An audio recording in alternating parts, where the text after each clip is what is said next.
Hello everyone. So we are discussing previous year questions of the chapter Biotechnology and its applications and the topic Biotechnological applications in medicine. In today's session we are going to discuss a short answer type question of 3 marks which was asked in the CBSE board 2019. So the question is, a child is born with ADA deficiency. A part, suggest and explain a procedure for possible lifelong, that is permanent cure, and B part, name any other possible treatment for this disease. तो बेटा इस question में हमें बोल रहा है एक child को एडीए डेफिशिएंसी है, तो ए पार्ट में हमें बताना है कोई परमानेंट क्योर और बी पार्ट में हमें बताना है कोई और treatment. So let's check the answer. तो बेटा परमानेंट क्योर होता है जब हम मैरो सेल्स में से एडीए प्रोड्यूसिंग जीन को आइसोलेट करके एम्ब्रियोनिक स्टेज में ही पेशेंट की बॉडी में इंट्रोड्यूस करवा देते हैं. इसको बोलते हैं जीन थेरेपी. इसमें हम लिम्फोसाइट्स निकालते हैं, पर्सन की बॉडी के बाहर कल्चर करवाते हैं, उसमें फंक्शनल एडीए सीडीएनए डालते हैं और इन लिम्फोसाइट्स को वापस से पेशेंट की बॉडी में रिटर्न कर देते हैं. Clear.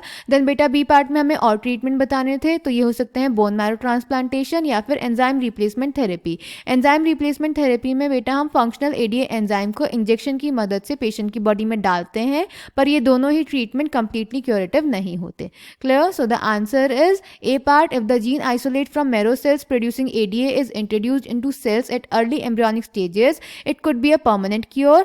As a first step towards gene therapy, lymphocytes from the blood of the patient are grown in a culture outside the body. A functional ADAC DNA using a retroviral vector is then introduced into these lymphocytes, which are subsequently returned to the patient. And B part, in some children, ADA deficiency can be cured by bone marrow transplantation. In others, it can be treated by enzyme replacement therapy, in which functional ADA is given to the patient by injection. But the problem with both of these approaches is that they are not completely curative. So I hope this question is clear to you. Thank you.